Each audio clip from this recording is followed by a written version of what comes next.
नमस्कार। मैं हेना प्रसून एक बार फिर हाजिर हूँ आपके समक्ष ज्योतिष के नए कार्यक्रम को लेकर। मैं आप सभी दर्शकों का बहुत स्वागत करती हूँ अपने चैनल हेना प्रसून एस्ट्रोलॉजी में। आपके ज्योतिष के इंटरेस्ट को देख के और जो आप कमेंट बॉक्स में इतने अच्छे अच्छे कमेंट लिखते हैं, अपने सुझाव और विचारों को लिखते हैं, उसके लिए मैं आपकी सच में बहुत आभारी हूँ।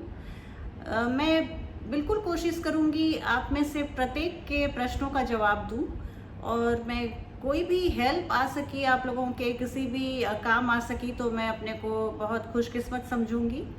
इसके साथ ही आज हम शुरुआत कर रहे हैं मासिक राशि फल का। जून महीने में हम सभी 12 राशि वाले लोगों के लिए कैसा समय रहेगा, कैसी स्थिति बनेगी, ग्रहों की चाल क्या रहेगी, इन सब पर एक नज़र डालेंगे। और ये आज का वीडियो बहुत ही इंटरेस्टिंग होने वाला है, इसे आप स्किप ना करें और अंत तक इस वीडियो को देखें तथा जानकारी का लाभ उठाएं। जून के महीने में सूर्य अपनी राशि बदलेंगे, बुध अपनी राशि परिवर्तन करेंगे, शुक्र अपनी राशि परिवर्तन करेंगे और मंगल भी अपनी राशि परिवर्तित करेंगे। ये महीना बहुत यादगार महीना रहेगा कुछ लग्न वाले लोगों के लिए।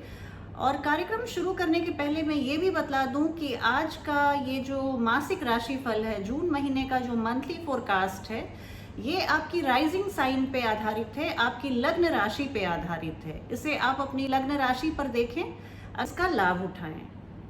आपकी जो कुंडली होती है उसमें बहुत सारी कुंडलियां होती हैं, तो जो फर्स्ट कुंडली आपकी लग्न कुंडली होती है उसमें जहाँ से आपका प्रथम भाव शुरू होता है, जिस नंबर से, जैसे 1 से 12 तक ये 12 ज़ोडिएक साइंस का सीरियल ऑर्डर है, क्रोनोलॉजी है।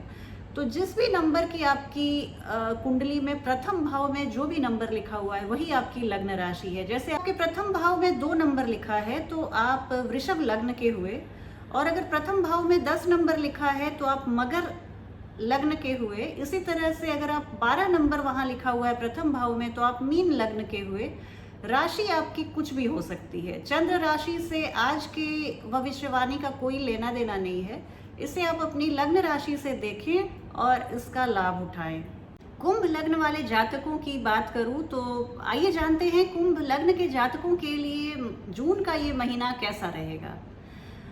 ये जो मैंने तुला लग्न वाले लोगों के लिए कहा था कि आप मैन ऑफ द मैच हैं, मुझे लगता है कि कुंभ लग्न वाले लोगों के लिए मुझे कहना पड़ेगा कि आप मैन ऑफ द सीरीज हैं। ये इतनी अच्छी स्थिति बन रही है आपके लिए, ग्रहों की व्यवस्था बहुत ही अच्छी है। आप जून का महीना बहुत ही शानदार रहेगा आपके लिए, इसमें कोई शक नहीं है। गुरु आपके लग्न में आए हुए हैं और जब गुरु लग्न में आते हैं तो शायद वो कुंडली की सभी जो कमियां होती हैं, जो दोष होते हैं, उनको नष्ट करने की क्षमता रखते हैं। गुरु इतने बड़े हैं कि उसमें 20 पृथ्वियां समा सकती हैं, तो इसलिए आप उनके एनॉर्मिटी की आप कल्पना करें और आप देखें कि आप कितने लकी हैं कि आपके लग्न में गुरु आए हुए हैं, जो आपके 3 भावों को देख रहे हैं और अपनी अमृत दृष्टि से उसे सींच रहे हैं। तो आपके लिए एक बहुत ही अच्छा समय है। एक बात है कि आपके लग्नेश आपके द्वादश भाव में है, शनि आपके 12वें भाव में है। तो जब भी लग्नेश 12वें भाव में आते हैं तो जातक को स्वास्थ्य संबंधी थोड़ी बहुत परेशानी देते हैं, लेकिन आपके लग्नेश अपने जातकों की इतनी रक्षा करते हैं, उन्हें इतना आशीर्वाद देते हैं, वो लॉन्जिविटी के कारक हैं, वो आपको लंबी आयुष्य देते हैं। तो इसलिए वो भी डरने की बात नहीं। विदेशी भूमि से आपको बहुत लाभ देंगे। अगर आप पढ़ाई के सिलसिले में या आप विदेशी यूनिवर्सिटी से पढ़ाई कर रहे हैं या इंपोर्ट एक्सपोर्ट का बिजनेस है या आप एमएनसी में काम करते हैं, तो इस तरह की किसी भी स्थिति में आपको शनि बहुत आशीर्वादित करेंगे, आपके जीवन में बहार लाएंगे। इसके अलावा अगर मैं देखूं तो 20 जून से लेकर 17 अक्टूबर तक गुरु वक्री हो जाएंगे। तो इस बीच आपको वो सभी चीज़ों के लिए आप एक बार पुनरावलोकन कीजिएगा कि आप अपने व्यक्तित्व को बेहतर कैसे बनाएं। आपसे भूतकाल में, पास्ट में क्या गलतियां हो गई, आपने किसको जाने अनजाने में हर्ट किया, इन सभी बातों पर आप मनन चिंतन कीजिएगा। आप अपने साथ कुछ एकांत में समय बिताइए। ऐसे भी कहते हैं जैसे आपका अभी द्वादश भाव एक्टिव है तो उसमें होता है आपको घर परिवार से अलग अगर आप रहते हैं, आप कुछ समय अध्यात्म के लिए देते हैं, आप इस संसारिकता के पार जाके कुछ ऐसा कुछ बड़ी सोच जैसे हम अध्यात्म या सांसारिकता की छोटी मोटी बातों से ऊपर उठ के अगर आप कुछ बड़ी सोच रखते हैं तो आपके लिए ये समय बहुत अनुकूल है। आध्यात्म की ओर आपका झुकाव हो सकता है। आप अपने को समाज से कुछ समय के लिए बिल्कुल काट सकते हैं और आपको आपकी कंपनी बहुत अच्छी लगने लगेगी, ऐसी स्थिति बन रही है। शुक्र पंचम भाव में आए हैं, बताइए इससे अच्छी स्थिति क्या हो सकती है। शुक्र आपके पंचम भाव में आए हैं, आपकी रोमांटिक लाइफ बहुत ही रॉकिंग रहेगी, वंडरफुल रहेगी। आप दोनों प्रेमी युगल एक दूसरे के साथ बहुत क्वालिटी टाइम बिताएंगे, एक दूसरे में कोई गलतफहमी नहीं रहेगी, प्रेम के रस में आप डूबे रहेंगे। और विद्यार्थियों के लिए भी बहुत ही अच्छा समय है। पंचम के शुक्र उन्हें विद्या में खूब आशीर्वाद देंगे, उन्हें फोकस, उनका कंसंट्रेशन बढ़ाएंगे, उन्हें पढ़ाई में मज़ा आने लगेगा, वो खूब इंजॉय करेंगे अपनी स्टडीज़ को। इसके अलावा शेयर मार्केट्स में आपको बड़े मुनाफे की उम्मीद की जा सकती है। ये निवेश के लिए एक बहुत ही अच्छा समय है। इसमें आपको अगर आपने पहले से निवेश कर रखा था तो उसमें आपको ह्यूज बेनिफिट होगा।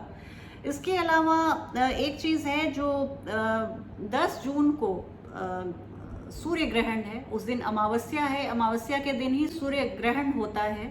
तो 10 जून को वृषभ राशि में चतुर्थ भाव में, आपके चतुर्थ भाव में ये ग्रहण हो रहा है। तो माता के स्वास्थ्य का थोड़ा ध्यान रखिएगा। प्रॉपर्टी अभी लेने खरीदने बेचने का समय नहीं है। अभी मंगल जो प्रॉपर्टी के कारक हैं अभी नीच राशि में प्रवेश कर रहे हैं और कर्क राशि में जाके मंगल नीच के हो जाते हैं। तो इस गोचर के, मंगल के इस गोचर की भी मैं वीडियो अपलोड करूंगी बहुत जल्दी, आप उसे ज़रूर देखिएगा। आपको आपके लग्न के लिए बहुत नई जानकारी मिलेगी और इस तरह से आप अपने लाइफ को मोल्ड कीजिएगा। और हो सके तो जैसा मैंने बताया कि आप विदेशी व्यापार से आप जुड़िए। अगर आपका ऑलरेडी व्यापार है तो उसमें आपको बहुत बड़ा मुनाफा मिलेगा। अभी आप घर, मकान, वाहन मत खरीदिए। अगर आप ये मंगल के गोचर तक वेट करें पूरा होने तक तो बहुत अच्छा रहेगा। और कुल मिलाकर आपके लिए ये जो जून का महीना है बहुत ही शांतिपूर्वक बीतेगा। आप प्रेम मोहब्बत के रस में डूबे रहेंगे। विद्यार्थियों के लिए रॉकिंग है, शेयर मार्केट इन्वेस्टमेंट के लिए बहुत ही अच्छा समय है। तो ये मैं कह सकती हूँ कि जून का महीना आपको बहुत कुछ देकर जाएगा और शायद साल के कुछ चंद यादगार महीनों में एक में अपना नाम शुमार करके जाएगा। जून का ये महीना आपके लिए बहुत शुभ रहे और शांति से भरा रहे, प्रेम के रस में आप डूबे रहें। अभी हमने 12 लग्नों की चर्चा की और इससे हमें एक ही चीज़ का ध्यान रखना है कि देखिए जब ग्रहों की चाल होती है तो 12 लग्न राशियों में से किसी के अच्छे दिन आते हैं, किसी के बुरे दिन आते हैं, पर हमें अपने जीवन में एक ही लक्ष्य रखना है कि खुश तो हमें सभी 12 राशि वाले लोगों को एक साथ रहना है।